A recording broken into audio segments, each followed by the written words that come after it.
Assalamualaikum warahmatullahi wabarakatuh.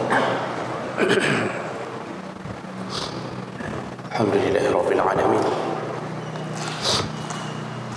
Wassalatu wassalamu ala nabiyyina wa sayyidina Muhammadin wa ala alihi wa ashabihi ajma'in.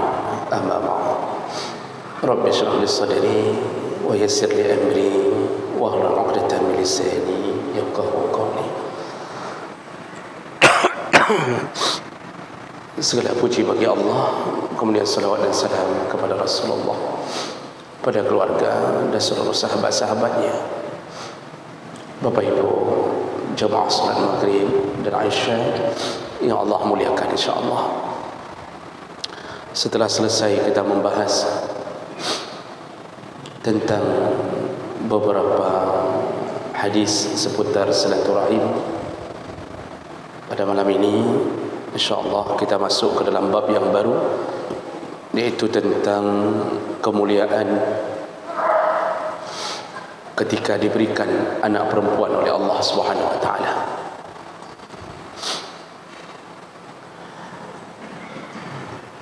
Kita lihat hadis yang pertama dari Uqbah bin Amir radhiyallahu anhu qala sami'tu Rasulullah sallallahu alaihi wasallam yaqul, aku mendengarkan Rasulullah sallallahu alaihi wasallam berkata, man kana lahu salasu banat, barang siapa yang diberikan Allah 3 orang anak perempuan, wasabara alaihinna, dan dia bersabar untuk memelihara mereka, wa kasahunna min jiddatihi, dan dia memberi pakaian-pakaian dari hartanya untuk mereka, kunna lahu hijaban minan nar, maka anak-anak perempuan itu akan menjadi penghalang untuk orang tuanya dari api neraka Allah Subhanahu wa taala. Dalam hadis yang kedua dari Ibnu Abbas radhiyallahu anhuma annahu sami'a an-nabi sallallahu alaihi wasallam qala, ma min muslimin tudrikuhu ibnatan, kalaulah seorang muslim diberikan 2 orang anak perempuan, fayuhsinu suhbatahuma, lalu dia berbuat baik menemani mereka atau mendampingi kehidupan mereka, illa adkhalatahu al-jannah, maka Allah akan memasukkan orang tua itu ke surga disebabkan keduanya. Hadis yang ketiga dari Jabir bin Abdullah, haddatsahum qala Rasulullah sallallahu alaihi wasallam, Rasulullah berkata, man kana lahu salasu banat, barang siapa yang Allah berikan 3 orang anak perempuan, yu'wihunna, dia lindungi, wa yakfihunna, dia cukupkan nafkah untuk mereka, wa yarhamuhunna, dan dia menyayangi anak-anak perempuan itu, faqad wajabat lahu al-jannah battah, maka dipastikan orang tua itu mendapatkan surga Allah Subhanahu wa taala. Faqala rajulun min ba'dil qaum, ketika mendengarkan hadis ini ada sahabat lain yang bertanya, wasintain ya Rasulullah, bagaimana kami dengan orang-orang yang hanya punya 2 anak perempuan ya Rasulullah? Qal wasintain, kata Rasulullah, 2 pun begitu. Nah, Jabir kemudian meriwayatkan sendiri dengan mengatakan, kami tidak berani bertanya bagaimana dengan yang 1 anak perempuan, tapi kami yakin seandainya kami tanya bagaimana kami yang cuma punya 1 anak perempuan, pasti jawaban Rasulullah 1 pun mendapatkan pahala itu. Jadi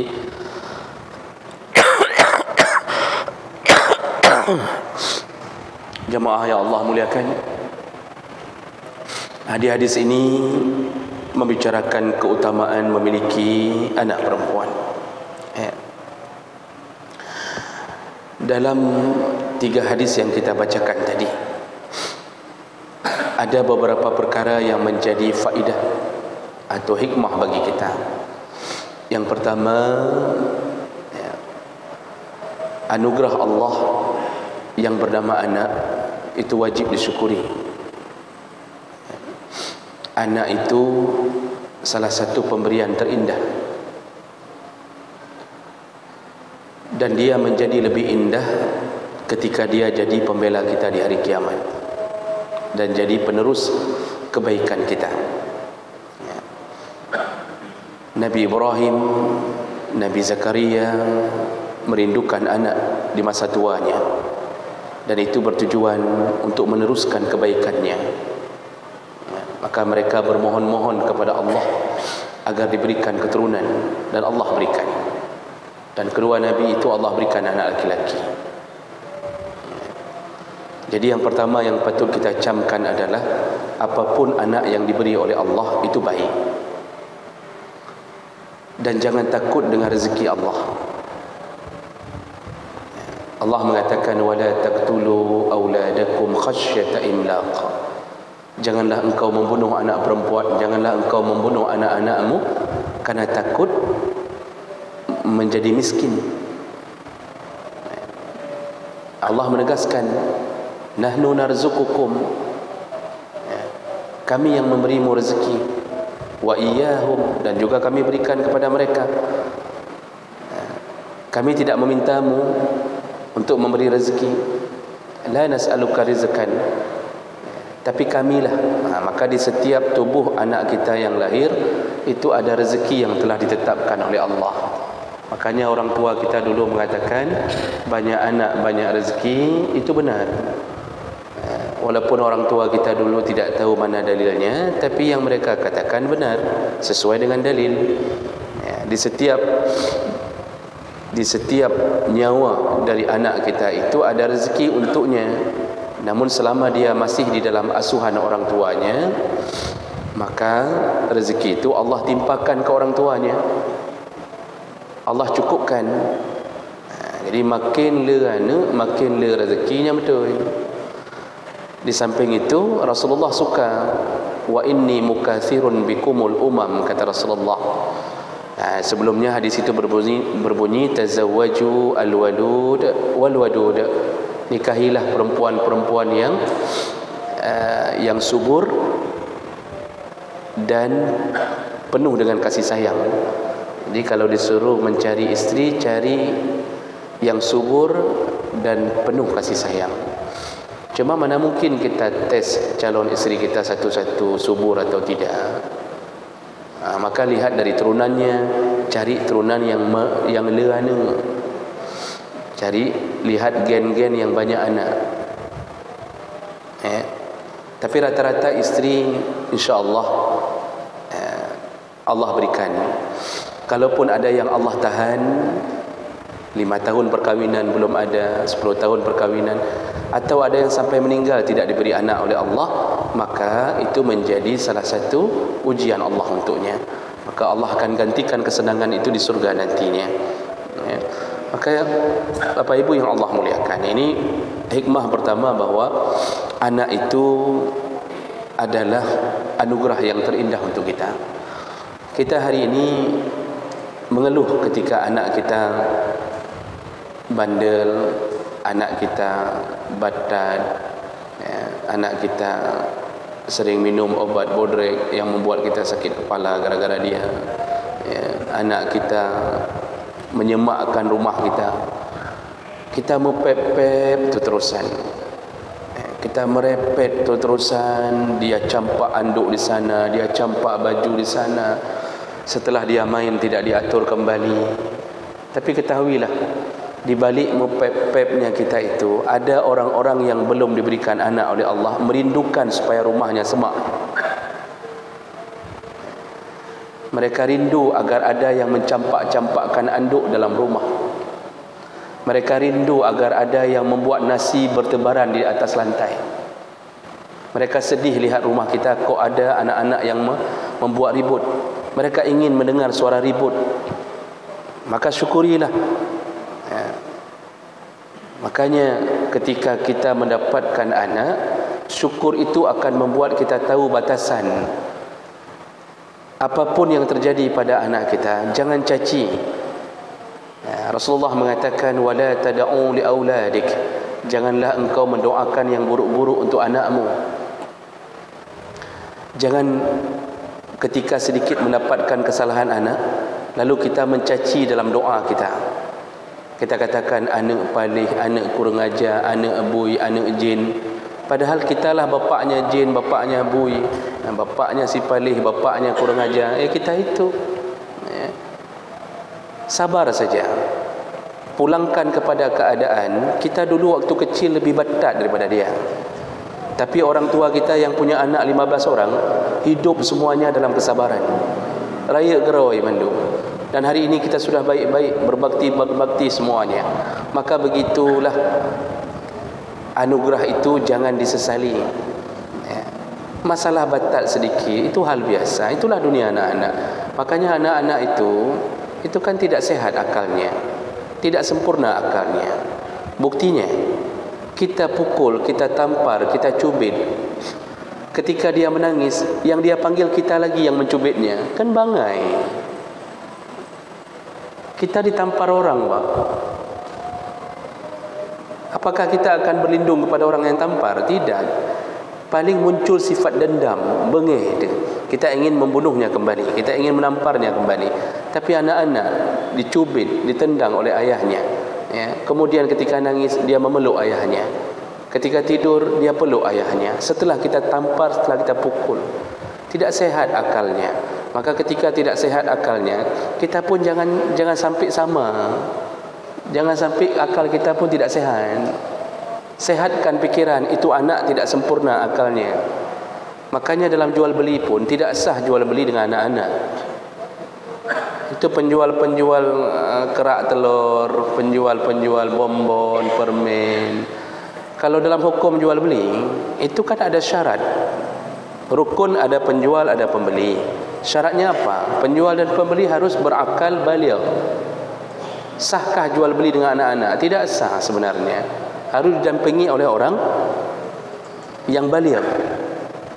Tapi apa mungkin kita lepaskan anak di TK, lalu setiap kali dia keluar main-main dia telefon mamaknya, "Mak, datang dulu ke sini. Adik mau beli bonbon, temani dulu. Kata yang penjual harus ada mama." Kita datang bukan kita beli, kita tenak penjualnya. Kita caci penjualnya. Saya sedang sibuk di kantor, kayu jak kena kat moblo kaneng. Kan kapu blo juga. Nah, kan begitu. Jadi bagaimana hukum itu?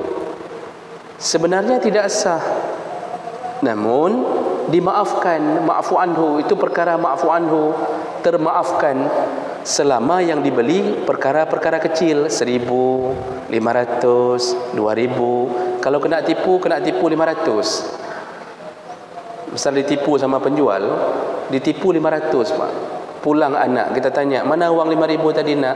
"Udah beli tadi bakwan 2, ini 1." Terus baliknya kata yang jual enggak ada balik. Berarti kamu ditipu 1.000. Termaafkan. Bukan termaafkan penjualnya, termaafkan syarat jual belinya dianggap ma'fu anhu karena kecil-kecil. Maka tidak boleh suruh beli TV, kulkas, AC sama anak-anak. Tidak boleh anak-anak suruh datang ke showroom lalu beli mobil. Itu tidak termaafkan. Jadi begitulah Bapak Ibu yang Allah muliakan. Yang pertama sekali ini bicara tentang mulianya orang yang diberi anak oleh Allah. Maka bersyukurlah, dan kepada yang belum diberi bersabarlah, karena Allah tahu waktu yang tepat untuk diberi. Dan bisa saja Allah simpan satu rahasia yang kita tidak tahu. Nabi Khidir pernah membunuh seorang anak remaja yang diprotes oleh Nabi Musa, "Kenapa engkau membunuh gulam, seorang anak remaja yang tidak ada dosa?" Di ujung ayat Nabi Khidir memberitahu bahwa dia mendapatkan ilham dari Allah bahwa anak ini yang besar nanti akan menjadi kafir dan dia akan mengkafirkan orang tuanya. Dia akan membawa orang tuanya kepada kekafiran. Maka ku bunuh. Allah menyuruhku untuk membunuhnya agar dia tidak menjadi petaka bagi orang tuanya. Di situ ada rahasia, Pak. Ya. Yang sudah lahir bisa jadi buruk bagi kita, bisa jadi juga yang belum lahir Allah tidak akan berikan, karena Allah tahu kalau dilahirkan akan membawa kita kepada keburukan. Ya. Makanya apa yang Allah beri terima, tidak diberi pun terima. Berfikirlah husnudzan kepada Allah. Mungkin kalau diberi anak, kita sudah tidak nampak lagi untuk berjamaah, kagabuk pertimbangannya. Mungkin kalau diberi anak, ini bagi yang tidak diberi anak, mungkin kalau diberi anak, anak kita akan berzina. Mungkin kalau diberi anak, anak kita akan punya pacar sebelum waktunya. Ya, hai waktunya mesti berkahwin. Kalau kita diberi anak, mungkin anak kita akan menjadi durhaka pada kita, menyakiti perasaan kita. Bagi seorang ibu, rasa sakit melahirkan itu tidak seberapa dengan kata-kata dari anak yang menyakitkan hatinya. Dan Allah mungkin tidak memberi di dunia agar terjaganya hati orang-orang yang saleh di atas dunia.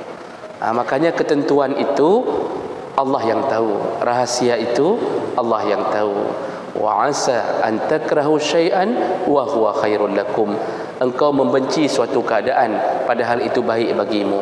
Banyak orang yang hari ini tidak punya anak mengeluh, bersuuzan ke Allah, ya, padahal Allah telah menetapkan kebaikan untuknya. Jadi Bapak Ibu yang Allah muliakan, ini yang pertama, semua anak baik. Yang kedua, hadis Nabi dalam pembahasan kita ini fokusnya kepada mereka yang diberi anak perempuan. Jadi Rasulullah tadi mengatakan yang diberikan 3 orang anak perempuan. Dalam hadis berikutnya yang diberikan 2 orang anak perempuan. Dalam hadis berikutnya Jabir yang mengatakan pasti kalau kami tanya tentang yang diberi cuma 1 anak perempuan, pasti pun jawaban Rasulullah sama. Nah, ada apa dengan anak perempuan? Kenapa tidak disebutkan anak laki-laki? Ini pertama tinjauannya dari tinjauan sejarah. Dulu di masa Rasulullah hidup, sebelum Rasulullah diangkat menjadi Nabi, Rasulullah hidup di zaman jahiliyah. Jahiliyah itu adalah bodohnya cara mereka berfikir, bukan jahiliyah gaya hidup. Gaya hidup tidak jahil, Pak.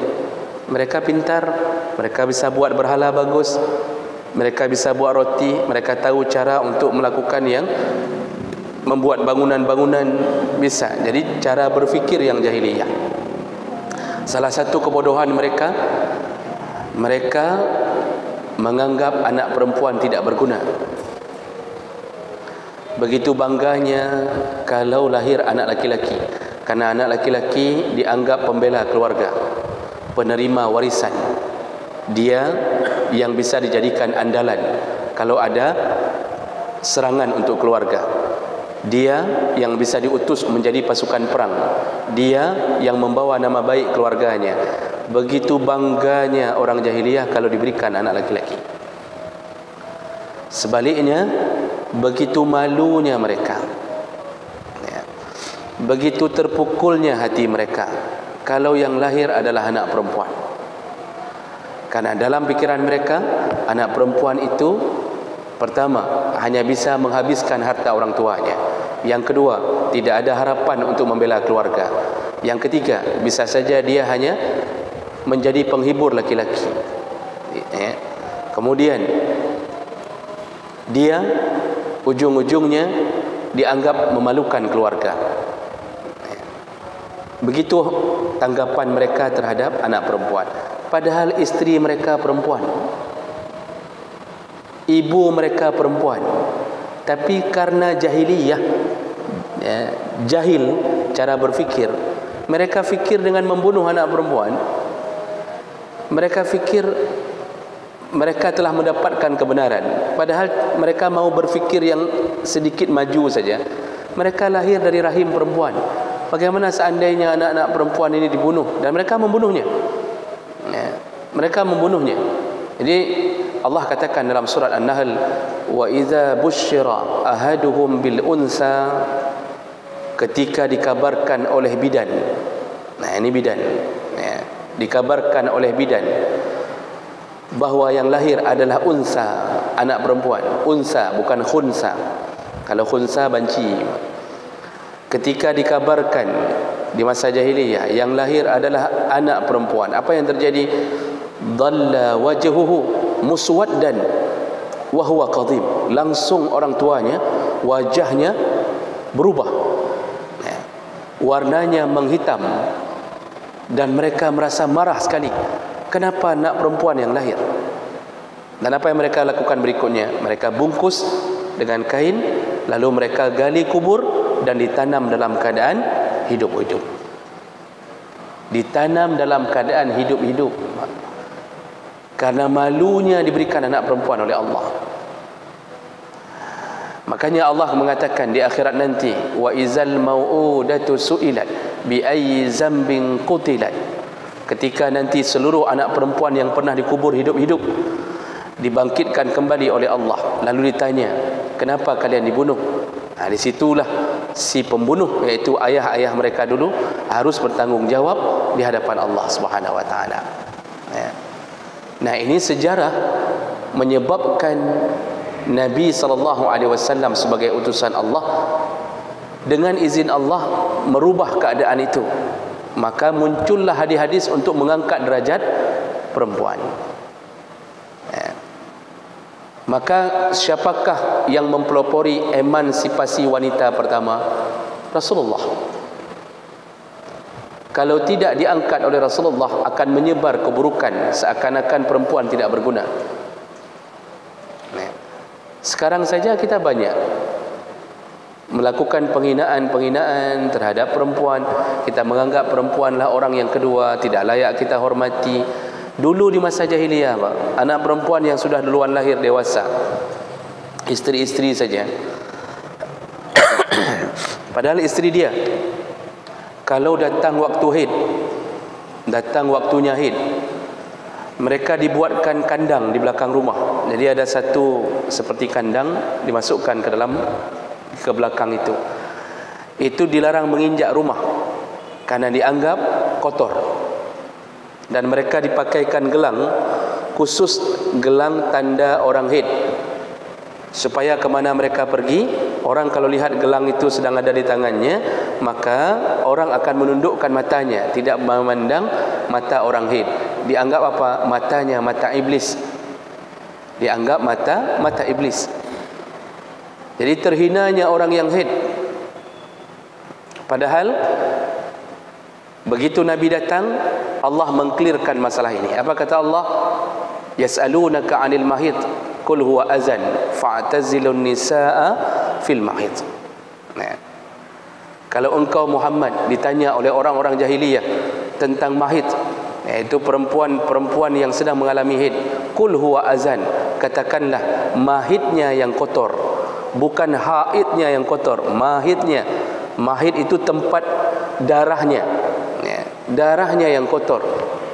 Ya. Fa'tazilun nisa fil mahid, jauhkan dirimu dari perempuan di tempat haidnya. Makanya dalam hukum fikih, bersenda gurau dengan istri yang sedang haid dibolehkan selama tidak terjadi hubungan suami istri. Ya. Jadi itunya yang kotor, darahnya, bukan perempuannya. Dulu di jahiliyah, yang haid, perempuan yang haid itu dilarang masak, Pak. Tidak boleh masak, tidak boleh menyambut tamu. Pokoknya di dalam kandang, tinggal selama 7 hari, 15 hari dalam kandang itu. Makanya hari ini kalau ada orang yang model-model ketika istrinya haid mengatakan baik-baik masak, nagot tengah dah masak waktu haid, itu sebuah kesalahan. Ini masih ada sisa-sisa jahiliyah. Baik-baik sambut jamu, jangan sambut jamu, duduk belakang-belakang. Itu sisa-sisa ilmu jahiliyah, kan? Jadi jemaah maka Allah Subhanahu wa taala, begitulah penghinaan terhadap perempuan di masa lalu. Ketika ayahnya meninggal, dulu orang kahwin 1, 2, ada selir-selirnya. Ketika ayahnya meninggal, istri-istri dari ayahnya ini dijadikan harta warisan.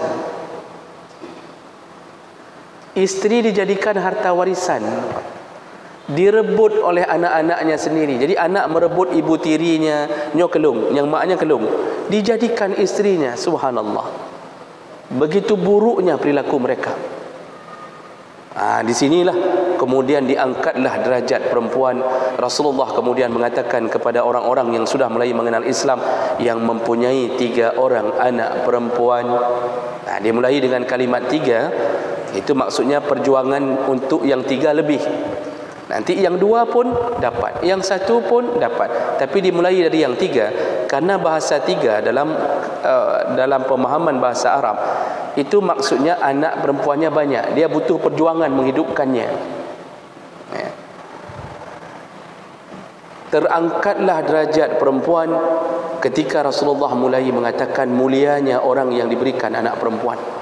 Di situ mereka mulai menghindar untuk tidak lagi menghinakan perempuan. Ini dari sisi sejarah, bahwa keluarnya hadis-hadis ini adalah salah satu daripada perlindungan Allah untuk anak-anak perempuan, dimulai dengan datangnya Islam. Jadi yang paling memuliakan perempuan adalah Islam.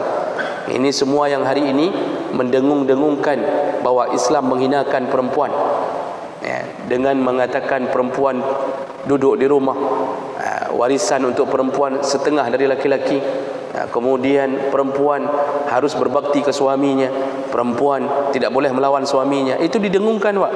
Didengungkan oleh orang-orang yang mengusung prinsip gender, feminism. Dikatakan kita harus sama hak kita dengan laki-laki. Maka di sana di Eropah, karena tidak mengenal Islam, mereka menyamakan diri dengan laki-laki. Mereka keluar rumah, mereka telanjang, mereka hidup suka-suka. Laki mabuk, dia mabuk. Laki main judi, dia main judi. Laki kerja, dia kerja. Akhirnya apa yang terjadi? Perzinaan habis-habisan. Tidak ada lagi maruah. Perempuan di samping-samping jalan cuma pakai celana dalam dan kutang saja. Diganggu biasa, diperkosa biasa. Tapi tidak begitu di dunia Islam.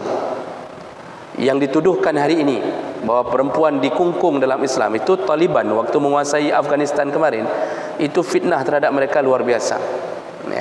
Karena perempuan dijaga betul, nggak boleh jadi artis, tidak boleh perempuan menjadi olahragawan yang tampil ke internasional yang sifatnya pakai pakaian penutup aurat, bola kaki untuk perempuan tidak boleh. Dianggap menghina perempuan, padahal disitulah memuliakan perempuan.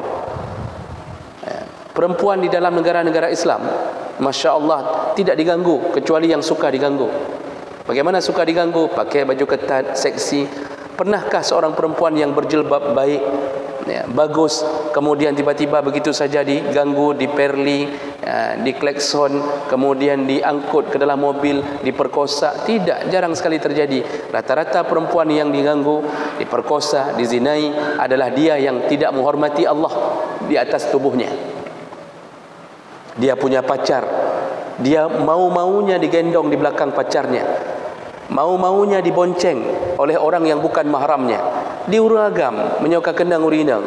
Kan sama seperti kita lihat ayam kampung, ayam goreng kampung, apalagi masa muda-muda. Maka Islamlah yang telah memuliakan, memelihara perempuan, bukan mereka yang mendengung-dengungkan hari ini kebebasan bagi perempuan. Ini dari sisi sejarah, bahwa munculnya hadis-hadis ini karena kemuliaan perempuan yang dipelihara dalam Islam. Berikutnya, kenapa Rasulullah mengatakan kemuliaan bagi perempuan? Karena memelihara anak perempuan butuh pengorbanan.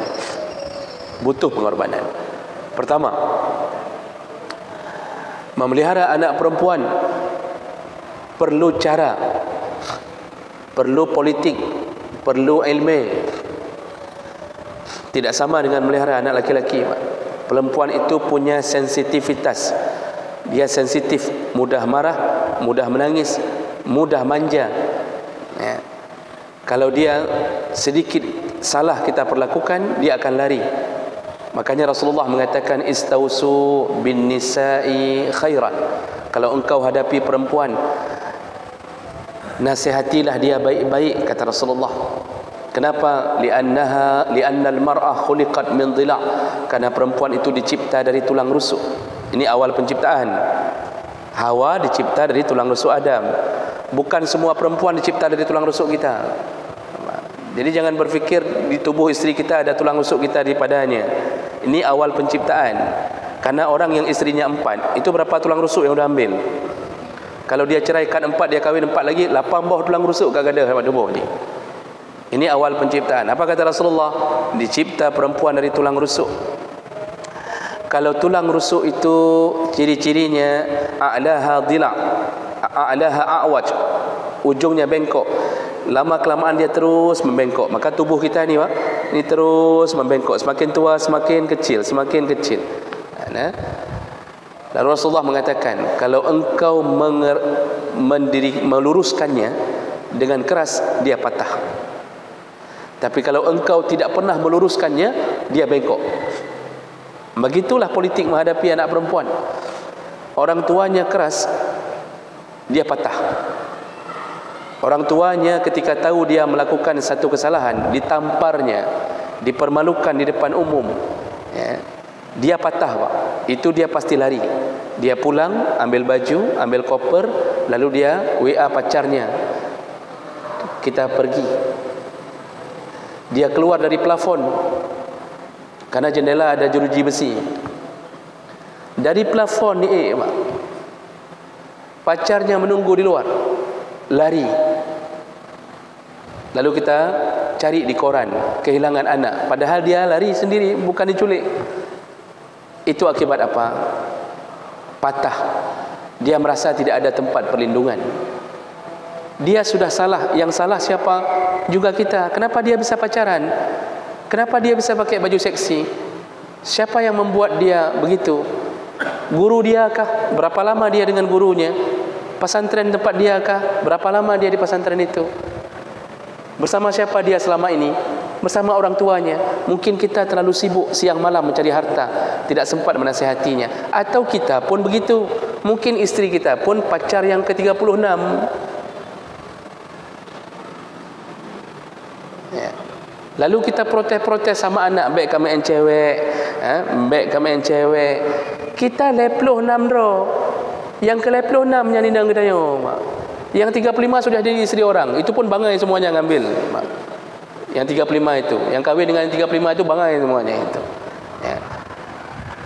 Coba kalau kita jadi diri yang saleh, mungkinkah anak kita, walaupun Allah bisa mengizinkannya, tapi secara normal bagus kita didik, bagus jadinya. Dari kecil kita jaga, kita didik dia. Ya, begitu dia sedikit mau masuk masa balik, kita pakaikan jilbab. Kita buat dia malu ketika auratnya dilihat orang. Ya, kita buat dia segan ketika menghadapi laki-laki. Kalau dia punya masalah, anak perempuan itu rata-rata paling dekat psikologi dengan ayah. Seharusnya ayahnya punya tempat untuk anak perempuannya. Seharusnya anak perempuannya kalau sudah mulai mencintai seseorang, di sekolahnya, di kuliahnya, dia mengadu ke ayahnya, sehingga kita yang meluruskannya. Tapi sekarang dia tidak berani ngadu. Kenapa tidak berani ngadu? Kadang-kadang ayahnya terlalu keras. Dia takut kalau dia ngadu, belum habis dia ngadu, giginya copot. Misal dia mau ngadu, ayah, adik mau bilang ni ada cowok, baru dibilang ada cowok, gerubung tiga, bertus giginya. Bagaimana dia mau ngadu? Disitulah hati-hati didik anak perempuan. Anak perempuan itu bisa luluh. Isteri yang perempuan juga begitu. Memang ada isteri laki-laki, menghadapi perempuan semuanya sama. Kalau ada masalah, dudukkan dia. Dudukkan dia. Bicaralah dari hati ke hati. Buat air matanya menangis. Sebutkan kelelahan kita mendidiknya. Ceritakan kelelahan ibunya. Nak, ibumu nak, yang melahirkanmu nak, 9 bulan dibawa-bawa, ya. Lalu kami yang menyekolahkanmu, kami berharap banyak darimu. Buat dia menangis, buat hatinya mendet-det. InsyaAllah kalau orang tua begini, Pak, dia meluruskan tulang rusuk yang bengkok sedikit-sedikit itu dengan cara yang baik. Ketika dia punya masalah, dia cerita, dia merasa terbuka. Maka jangan jadi ayah seperti monster. Jangan jadi ayah yang ditakuti. Jangan ketika pulang, baru pintu pagar terdengar, anak udah lari ke kamar semuanya, Pak. Semua mengatakan, kalup, kalup, kalup, ayah kaiwo, kalup, bagah, kalup, mandub. Disuruh lop semuanya dalam kamar kerana ayah pulang. Takutnya dia. Yang berani menghadapi ayah cuma isteri. Itu pun mendet-det waktu bawa kopi. Takut getampar dalam 3 kata. Subhanallah, kita telah menghilangkan proses pendidikan yang terbaik untuk anak perempuan. Maka pelihara anak perempuan itu baik-baik, dan itu susah, Pak. Anak perempuan itu kita pelihara baik-baik. Kita sekolahkan di tempat yang salah. Kita masukkan SMP yang tidak menjaga lingkungannya, rusak. Kenal sama anak SMP, abang lettingnya mulai ganggu-ganggu dia, minta nomor WA. Kalau dikasih nomor WA, kita aman. Ini dikasih nomor WA dia, kita belikan HP, dia punya nomor WA, diganggu. Kita tidak tahu, kita tidak pernah cek isi WA-nya. Diminta kirim foto telanjang oleh orang itu dari anak kita. Yang namanya cinta buta. Tai kambing saja bisa rasa coklat kalau sudah cinta. Dan dia tidak beritahu kita. Kenapa tidak berani beritahu? Tidak ada tempat dia berlindung dan menceritakan. Dan salah didik kita kena ulang agamanya. Hancur anak kita. Kita fikir dia baik di rumah, ternyata selama ini dia punya pacar di SMP, entah dibawa ke mana-mana. Subhanallah. Inilah Bapak tantangan kita. Maka dari kecil sayangi, buat dia dekat dengan kita, nasihati dengan cara-cara yang baik. Makanya kenapa Rasulullah mengatakan yang pelihara anak perempuan, karena berat pelihara anak perempuan itu. Berat, apalagi sampai 3 orang, 4 orang perempuan semuanya, ya. Kemudian kita yang membuat berat kita pelihara anak perempuan, harapan di dia untuk kembali membalas jasa kita kecil, karena kita tahu dia akan dijemput oleh suaminya. Kita yang pelihara, kemudian dia dijemput, dibawa ke Bandung, dibawa ke Jakarta. Kita capek pelihara dia, kita kuliahkan, ya. Sudah jadi dokter, uang koas saja 100 juta. Uang masuk 100 juta, selama 4 tahun selama kuliah 500 juta, 700 juta, 600 juta habis hanya dengan mengucapkan kata-kata cinta dari orang lain. Habis anak kita ini sebelum dia membalas amplop ke kita. Sebelum dia ada waktu mengurut-ngurut kaki kita, sudah dibawa pulang oleh suaminya. Lalu agama mengatakan bahawa isteri lebih berhak untuk mengabdi ke suaminya. Kita minta dia pulang nak. Dia mengatakan, abang lembur Pak, tak bisa pulang tahun ini. Hati kita sedih, tapi begitulah agama mengatur. Kita punya 5, semuanya diculik orang hanya dengan kata-kata cinta. Yang habis-habisan kita, tapi yang dapat hasil orang lain. Ada seorang suami hari ini yang membesarkan dari SMP, SMA, dikuliahkan, baru dikawini. Enggak ada. Ambil hasil GOP. Ambil hasil dari peliharaan orang-orang tua hari ini. Rumah kita buat besar, 8 kamar. Tinggal kita berdua sama isteri, dorong-dorongan di atas roda. Ketika dia sakit neek, kita yang cebok. Kita sakit neek, dia yang cebok. Kalau dua-dua sakit neek, enggak ada yang cebok satu pun. Anak inang hanali. Kita ikut pengajian, ternyata kita tahu bahawa dia lebih berhak memelihara suaminya daripada memelihara kita. Subhanallah. Makanya perasaan memelihara anak perempuan itu pasti ada tergantung. Ini enggak ada harapan. Bahkan suaminya kalau mengatakan jangan lanjut kuliah lagi, misalnya kawininya anak kita sedang masa kuliah, suami mengatakan kenapa ya sambung kuliah li? Kamu hidup sama saya tanggung segala-gala. Enggak usah putus kuliahnya. Mau kita protes enggak bisa, itu hak suaminya. Kata suami, enggak usah pikir-pikir PNS. Enggak usah. Alhamdulillah kalau dapat menantu baik, yang tiap-tiap bulan dapat amplop sebagai ganti berbakti kepada anak perempuan yang telah dipelihara oleh mertuanya. Alhamdulillah kalau dapat menantu baik. Sekarang coba tanya, berapa banyak menantu yang kirim-kirim amplop ke mertua? Kita yang jadi menantu saja coba tanya sendiri, Pak, berapa kita kirim ke mertua? Yang kita culik anaknya bertahun-tahun dia pelihara. Makanya perasaan juga tergadaikan. Ya, paling anak perempuan cuma nelpon, ayah sehat.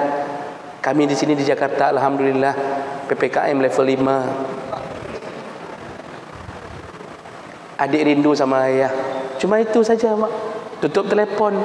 Tanya hantu dia tinggal gaji dari kecil kita timbang-timbang. Makanya apa janji Nabi? Yang memelihara anak perempuan berbuat baik kepadanya, memberi nafkah dengan baik, memelihara agamanya sampai dia saleh. Ukuran saleh anak perempuan apa, Pak? Ukuran saleh anak perempuan ketika dia berhasil mengetahui bahawa dia milik suaminya, dia berbakti ke suaminya, kita sudah berhasil. Semakin taat dia ke suaminya, semakin dekat kita menuju surga. Maka jangan sedih kalau dia tidak pulang hari raya. Yang penting dia taat. Kalau perlu kasih tahu dia, baik kawan ni, suamimu membutuhkanmu, jangan pulang. Ayah di sini masih ada, mamak baru di sini. Contoh. Ya. Masya Allah, Bapak Ibu yang Allah muliakan. Itu ukuran seorang perempuan yang akan memasukkan kita ke surga. Jaga dia baik-baik. Ya. Jangan harap balasan uang darinya. Jangan harap dia memelihara kita di waktu sakit, karena dia telah berbakti kepada orang yang Allah suruh untuk berbakti. Asal dia baik kepada suami, kita berhasil. Makanya ada hadis Nabi yang perempuan disuruh utusan mengatakan ayah sakit, dia mengatakan aku dilarang keluar rumah oleh suami sampai ayah meninggal. Si anak perempuan tidak mau pulang karena suaminya berpesan jangan pulang, jangan pergi sebelum aku pulang. Lalu lapor ke Rasulullah. Rasulullah mengatakan apa? Ayahnya di dalam surga karena bakti anak kepada suaminya. Maka suruh anak perempuan bakti banyak-banyak kepada suami. Cuma pesan sedikit terakhir, yang kapagah balako ke bet tua sejuta sebulan kena kirim. Begitu bapak ya. Jadi begitulah sementara yang perlu kita kabarkan tentang kemuliaan memiliki anak perempuan. Insya-Allah kita sambung kembali di pertemuan bulan yang akan datang ya. Ini pertemuan sebulan sekali Pak. Insya-Allah bab ini saja setahun baru selesai ni kayaknya ini. Baik, demikian. Subhanakallahumma bihamdik asyhadu an la ilaha illa anta astaghfiruka wa atubu ilaih. Wassalamualaikum warahmatullahi wabarakatuh. Baik.